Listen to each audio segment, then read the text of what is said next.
আসসালামু আলাইকুম সবাইকে। সো আজকে আমি দেখাবো যে ফিজিক্স এবং কেমিস্ট্রি একটা অধ্যায় আমরা মেডিকেল অ্যাডমিশনের জন্য কীভাবে পড়ব। এর আগে আমরা বায়োলজি, ইংলিশ, জিকে দেখিয়ে দিয়েছি এবং এটা আমি আশা করব যে একটা প্লেলিস্ট আকারে সাজায় দেওয়ার জন্য, যাতে তোমাদের খুঁজে পেতে সুবিধা হয়। সো আজকে আমরা বলবো যে কীভাবে মেডিকেল অ্যাডমিশনের জন্য ফিজিক্স আর কেমিস্ট্রি একটা অধ্যায় পড়তে হয়। সো প্রথমে আমরা মানে স্টেপ বাই স্টেপ আমরা আগাবো। তো চলো কথা না বাড়াই আমরা ভিডিওতে যাই। আজকে কিন্তু আমি বাস্তবভাবে দেখাবো যে আমি কিভাবে পড়েছিলাম। সো চলো শুরু করি। আসসালামু আলাইকুম সবাইকে। সো আজকে আমাদের প্রথম স্টেপ সেটা হচ্ছে, তোমরা ভিডিওতে যেটা দেখতে পাচ্ছ সেটা হচ্ছে রেটিনা প্রশ্ন ব্যাংক। তারপরে আমাদের যে মেইন বই, মানে কেমিস্ট্রির মেইন বই, এখানে কেমিক্যাল চেঞ্জের যে মানে পার্ট সেটা রাখা হয়েছে। আমি কিন্তু কেমিস্ট্রি বইটাকে পার্ট করে নিয়েছিলাম, কারণ আমার বই বেশিরভাগ ক্ষেত্রে ছিঁড়ে যাইতো, তাই আমি পার্ট করে মানে খুব ভালোভাবে পড়া, মানে যাতে ছিঁড়ে না যায় সেই জন্য আমি পার্ট করে নিয়েছিলাম। এরপরে আমাদের ফিজিক্স বই, যেটা হচ্ছে ইসাক স্যারের বই, আর কেমিস্ট্রিটা কিন্তু হাজারি স্যারের বই। সো চলো আমরা এখন প্রথম স্টেপ কি, আমাদের কোয়েশ্চেন অ্যানালাইসিস, চলো শুরু করি। সো আমরা কোয়েশ্চেনে চলে যাই। এখন কেমিস্ট্রিতে যাব।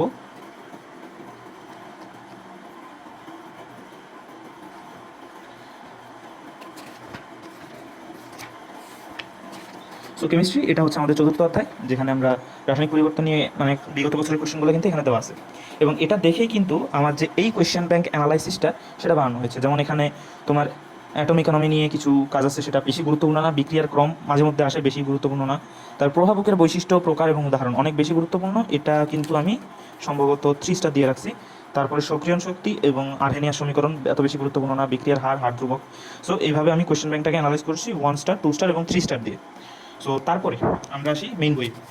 মেইন বইটা আমি কীভাবে করছিলাম, একইভাবে কিন্তু মানে এই যে কোয়েশ্চেন ব্যাংকটা অ্যানালাইসিস করলাম কেমিস্ট্রিতে, একইভাবে কিন্তু ফিজিক্সেও আমাদের কোয়েশ্চেন ব্যাংক অ্যানালাইসিসটা আছে। সো চলো আমরা দেখি ফিজিক্সে আমরা কীভাবে কাজটা করেছিলাম।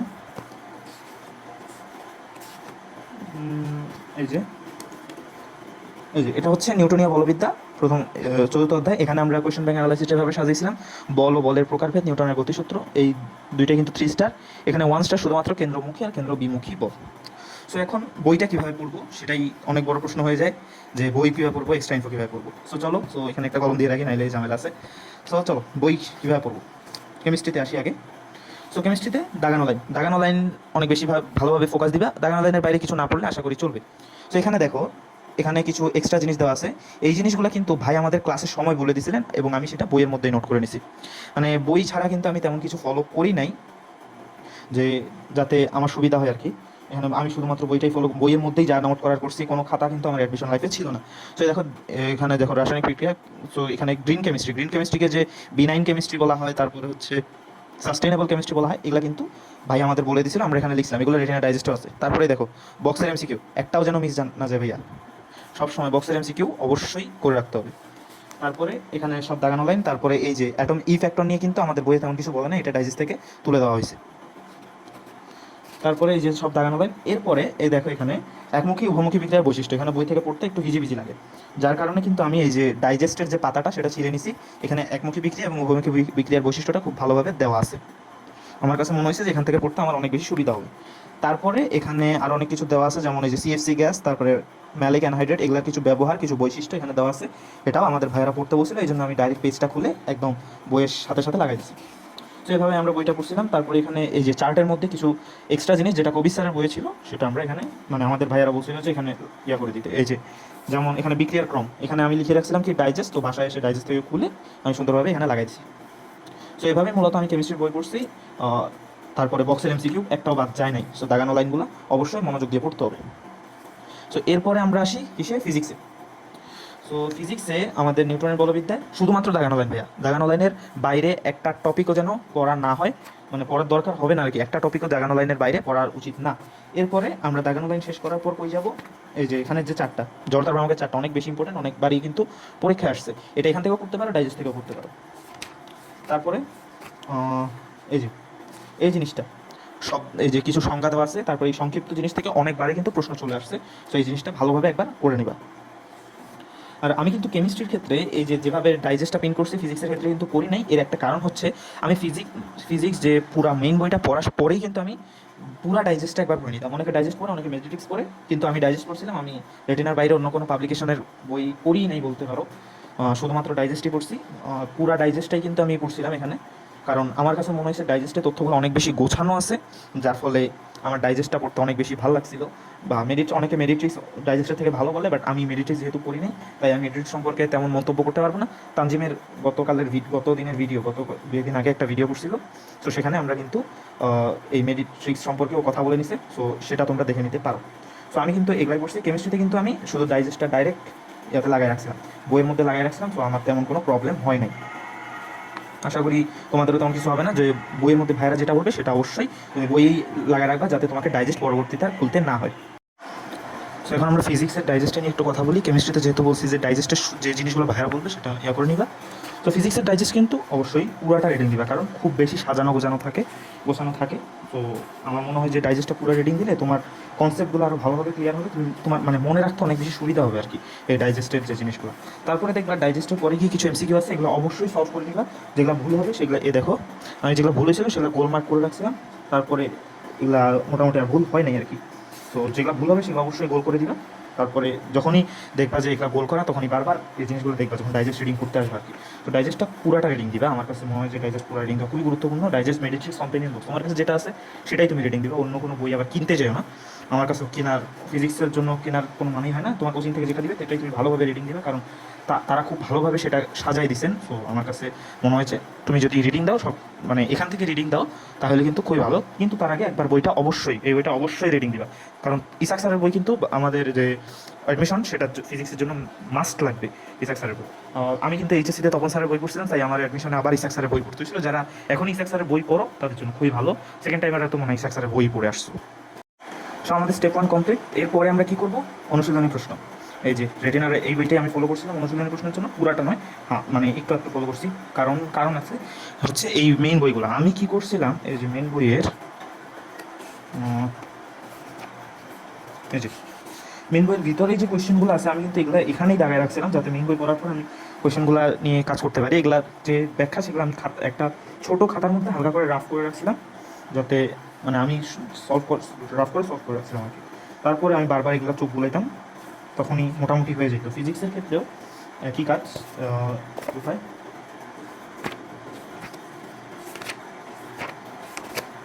ফিজিক্সের ক্ষেত্রেও দেখবা যে এই যে এখানে আমি সব কিছু লিখে এই যে দাগায় রাখছি, এটা ইসাক স্যারের বই এখানে দাগায় রাখছিলাম। আর যেহেতু আমার কাছে তপন স্যারের বই ছিল, তো আমি তপন স্যারের বইটা কিন্তু এভাবেই দাগায় রাখছিলাম, যার ফলে আমার এই অনুশীলনীর এমসিকিউ প্রশ্ন সমাধানের এই জিনিসটা প্রয়োজন হয়নি। বাট এখানে এমন কিছু প্রশ্ন আছে যেগুলো সলভ করার দরকার হয়, সেগুলা তোমার এই অনুশীলনী কোশ্চেনের মধ্যে মোটামুটি দেখবা যে সলভ করাই দেওয়া আছে।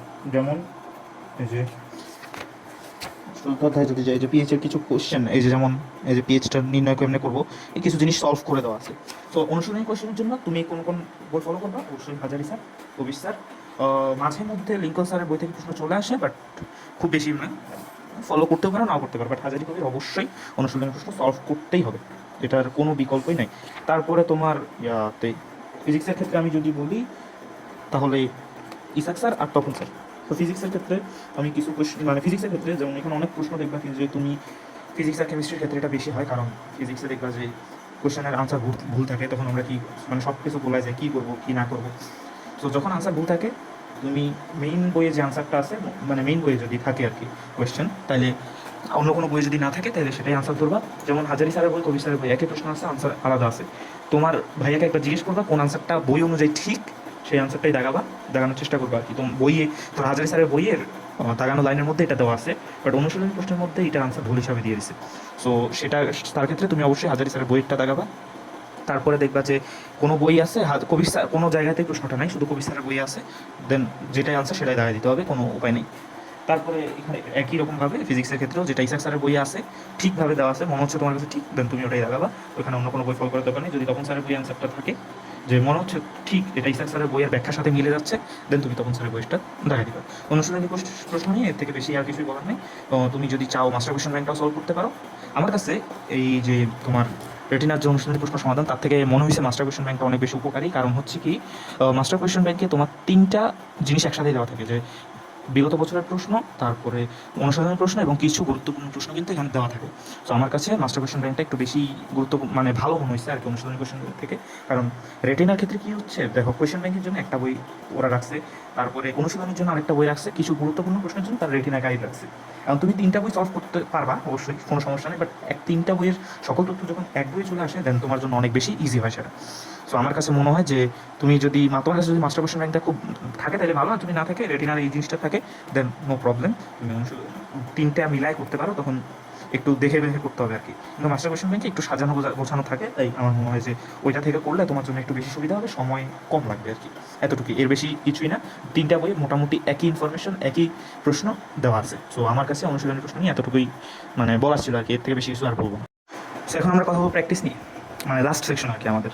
প্র্যাকটিস কীভাবে করছি, আমি একটা অধ্যায় পড়ার পর অনুশীলনী প্রশ্ন মানে এক্সট্রা ইনফো সব কিছু পড়া শেষ, এখন আমি অনুশীলনী প্রশ্ন পড়লাম, রেটিনা গাইড পড়লাম। আমার কাছে মাস্টার কোয়েশ্চন ব্যাংকের পিডিএফ ছিল, সেটা আমি মেডিকেল ভর্তি পরীক্ষার 15 দিন আগে পড়া শুরু করছি, এখান থেকে আমি মোটামুটি ভালোই ক্লিয়ার করে নিয়েছিলাম। তো একবার যেহেতু অনুশীলনী প্রশ্ন পড়া ছিল, সেই মাস্টার কোয়েশ্চন ব্যাংক থেকে পরে সলভ করে নিয়েছি। তো এরপরে আমি রেটিনা গাইড পড়ছি, মানে গাইডটা পড়লাম, তারপরে মানে অনুশীলন প্রশ্ন পড়ছি, গাইড পড়ছি। এরপর আমার প্র্যাকটিসের পালা। আমাদের যে ক্লাস হইতো, ক্লাস হওয়ার পরে এইরকম একটা বই দেওয়া হতো, যেখানে তোমার এই যে যেমন পি ট্রুথে কি ভৌতজগৎ পরিমাপ, নিউটনীয় বলবিদ্যা, ভেক্টর, এখানে 3টা অধ্যায় ছিল। এই 3টা অধ্যায় থেকে আমাদের এই যে প্রশ্ন, এই প্রশ্নগুলো আমি কোথায় সলভ করতাম জানো? এখানে আমার একটা খাতা ছিল, ওএমআর শিট সম্বলিত একটা খাতা ছিল, আমি কিনছিলাম অ্যাডমিশন শুরু হওয়ার সাথে সাথে, কিন্তু আমি এই খাতাটা কিনে রাখছিলাম। সো সেখান থেকে আমি মূলত জিনিসগুলো মানে এখান থেকে প্রশ্ন নিয়ে আমি ওই ওএমআরে বৃত্ত ভরাট করছিলাম। তোমরা এই কাজটা করতে পারো, বাজারে অনেক খাতা পাওয়া যায় ওএমআর শিট দিয়ে। সো তোমরা এই যেভাবে, তারপরে দেখো আমার ভুল হয়েছিল, এই যে এই প্রশ্নটা আমার ভুল হয়েছে, আমি দাগায় রাখছি। এই যে এই প্রশ্নটা আমার ভুল হয়েছে, আমি দাগায় রাখছি। তো বারবার যখন আমি প্রতিদিন উইকলি টেস্টের আগেও কিন্তু এই জিনিসটা আমি রিভিশন করে দিতাম। এটা হচ্ছে টিউটোরিয়াল রেটিনাতে টিউটোরিয়াল মানে হচ্ছে উইকলি টেস্ট। সো উইকলি টেস্টের আগে আমি এই জিনিসগুলো বারবার রিভিশন করে যেতাম। সো মোটামুটি উইকলিতে খারাপ নাম্বার আসতো না, 80 নিচে থাকতো আর কি, বাট 80-র উপরে তেমন একটা উঠে নেই। সো এই জিনিসগুলো এভাবে তোমরা করতে পারো। এটা হচ্ছে তোমার কেমিস্ট্রিতে এই যে রাসায়নিক পরিবর্তন হচ্ছে C4। সো এখানেও আমরা এই যে যেটা ভুল হইতো সেটা আমি এভাবে দাগায় রাখতাম, যেটা ভুল হইতো সেটা আমি এই যে দাগায় রাখতাম। সো এভাবে তোমরা প্র্যাকটিস করতে পারো। এরপরে এখানেই কিন্তু এই যে আমাদের তারপরে কি আমাদের যে ডেলি প্র্যাকটিস, ডেলি এক্সামে, এই যে ডেলি এক্সামে প্রত্যেকটা প্রশ্ন, প্রতি সপ্তাহের প্রশ্ন আমি বইয়ের মধ্যেই একদম সুন্দর করে রেখে দিয়েছিলাম। এই যে আনসার শিট, রেটিনা আমাদের আনসার শিট দিয়ে দিত। সো আর আমি কিন্তু রেটিনা চট্টগ্রাম ব্রাঞ্চে ছিলাম, আর এখানে চট্টগ্রাম ব্রাঞ্চে খুবই গুরুত্বপূর্ণ, এখানে দেখো দেখো কিন্তু সেট সি, তাই না? সেট সি কিন্তু সেন্ট্রালি পরীক্ষায় মোটামুটি সব ব্রাঞ্চেই সেট সির প্রশ্ন থাকে, বাট চট্টগ্রামের একটা এক্সট্রা প্রশ্ন থাকে যেটা হচ্ছে সেট ই, যেটা কিন্তু কুখ্যাত একটা প্রশ্ন, এখানে নাম্বার তোলা অনেক কঠিন হয়ে যায়। সো এরকম কিছু কিন্তু থাকে, এই যেমন ফিজিক্সে সম্ভবত আছে, দেখাইতে পারি, যেটা টিউটোরিয়ালের কোয়েশ্চেন আমি ওই দিন পরীক্ষা দিই সম্ভবত, সেই জন্য ফাইনাল মডেল টেস্টের আগে আগে এই পরীক্ষাগুলো হয়েছিল। এই যে সেট ই, P4-এর যে সেট ই প্রশ্নটা, ভাই এটা সলভ করতে কিন্তু প্রচুর প্যারা খাইতে হয় আমাদের পরীক্ষার হলে, কারণ 25 মিনিটের মধ্যে আমার এই জিনিসগুলো সলভ করতে হবে। সময় মাত্র কিন্তু কত মিনিট, 25 মিনিট। সো সলভ করতে কিন্তু অনেক প্যারা খাইতে হয়েছে। সো আমার মনে হয় যে আমাদের এইটা খুব ভালো ছিল, আমরা অনেক বেশি প্র্যাকটিস করছিলাম। এই যে এটা প্র্যাকটিস করছি এখানে, তারপরে আমরা যদি অন্য কোনো ব্রাঞ্চের প্রশ্ন কালেক্ট করি, আমি অনেকের কাছ থেকে কালেক্ট করছিলাম, তো সেটাও আমি মোটামুটি প্র্যাকটিস করে নিয়েছিলাম। তারপরে উন্মেষের অনেকের কাছ থেকে ডেলি এক্সামের কোয়েশ্চেন কালেক্ট করছি, সেটাও প্র্যাকটিস করছি। তো এইভাবে তুমি প্র্যাকটিস করতে পারো। প্রিভিয়াস ইয়ারের কোয়েশ্চেন অবশ্যই প্র্যাকটিস করবে একবার, মানে অধ্যায় পড়ার পর কোয়েশ্চেন ব্যাংক অ্যানালাইসিস করলা, তারপরে আবার প্রিভিয়াস ইয়ারের কোয়েশ্চেনগুলো সলভ করবা, তারপরে তুমি অনুশীলনী প্রশ্ন সলভ করবা, তারপরে তুমি গাইড করবা, তারপরে তোমার প্র্যাকটিস, এই যে এই জিনিসগুলো সুন্দরভাবে প্র্যাকটিস করবা। এখানে আনসারের সাথে কিন্তু মানে ব্যাখ্যাগুলো দেওয়া আছে, এগুলো একবার করে নিবা, কারণ অনেকবার দেখবা যে তুমি ব্যাখ্যা থেকে অনেক প্রশ্ন চলে আসতে পারে। যেমন এই দেখো, এই যে এখানে অনেক প্রশ্ন আছে, দেখো এগুলা থেকে কিন্তু চলেই আসতে পারে ব্যাখ্যা থেকে। ধরো কোনো এক ব্যাখ্যা থেকে হঠাৎ করে প্রশ্ন তুলে দিতে পারে, মেডিকেল অ্যাডমিশনও তুলে দিতে পারে, ডেলি উইকলি টেস্ট এগুলাতে দিতে পারে। ডেলি উইকলি টেস্ট ভালো করলে তোমার একটা কনফিডেন্স আসবে যে আমার মেডিকেল অ্যাডমিশন টেস্ট হয়তো ভালো যাবে, বাট এটা যে ভালো যাবে সেটা কিন্তু নয়। তো এতটুকুই ছিল আজকের ভিডিও। মনে হয় ভিডিওটা বড় হয়েছে, কত বড় হয়েছে সেটা জানি না, যখন আমি এডিট করতে বসবো তখনই বুঝবো। সো এতটুকুই ছিল ফিজিক্স কেমিস্ট্রি নিয়ে আলোচনা। ফিজিক্স কেমিস্ট্রি মোটমাট অলমোস্ট তোমার কত মার্ক, 40 মার্ক। 40 মার্ক তোমার অনেক গুরুত্বপূর্ণ। 40 মার্ক নিয়ে 40 মার্কের মধ্যে তোমার মিনিমাম কত তুলতে হবে, 35 তোলা উচিত বলে আমার মনে হয়। 35 তুললে তুমি একটা মেডিকেলে চান্স পাবা, কারণ এবারে মেডিকেলে কাট মার্ক ছিল অলমোস্ট 73 বলতেছি, সরি 74.25 বা এরকম ছিল। সো খুবই টাফ কম্পারিশন হইতে পারে এবছরও। তো তোমাকে ফিজিক্স কেমিস্ট্রি খুব ভালোভাবে প্রস্তুতি নিতে হবে, অনুশীলনী কোশ্চেনটা খুব ভালোভাবে সলভ করতে হবে, কারণ অনুশীলনী থেকে অনেক প্রশ্ন আসে ভাই ফিজিক্স কেমিস্ট্রি। সো অনুশীলনী প্রশ্ন ভালোভাবে সলভ করবা। আর হ্যাঁ, একটা কথা বলি, অনুশীলনী প্রশ্ন সবসময় নিজে সলভ করবে, কোনো ক্লাস না, কোনো কিছু না, সবসময় নিজে সলভ করার চেষ্টা করবা, যেটা আমার কাছে মনে হয় আর কি। কারণ নিজে সলভ করলে দেখবা যে তুমি ব্যাখ্যাটা ভালোভাবে বুঝতে পারতেছো, তোমার কনসেপ্টটা ক্লিয়ার হচ্ছে, যার ফলে তুমি এরকম অন্য প্রশ্ন যদি হয়, ধরো ডেটা চেঞ্জ করে দিল, তখন তুমি কিন্তু এটা করতে পারবা। সো আমার কাছে মনে হয় যে তুমি নিজে সলভ করলে অনেক বেশি উপকার পাবা। সো এতটুকুই ছিল আজকের ভিডিও, আশা করি সব কিছু বুঝতে পারছো। এছাড়া যদি কোনো কোয়েশ্চেন থাকে তাহলে কমেন্টে জানাইতে পারো। টেলিগ্রামে আমাদের নিয়মিত কার্যক্রম চলতেছে, টেলিগ্রামে জয়েন হতে পারো, ইউটিউব চ্যানেলটা সাবস্ক্রাইব করে রাখতে পারো, আমার আর তানজিমের দুজনেরটাই। আর আশা করি দেখা হবে নেক্সট কোনো ভিডিওতে। আসসালামু আলাইকুম।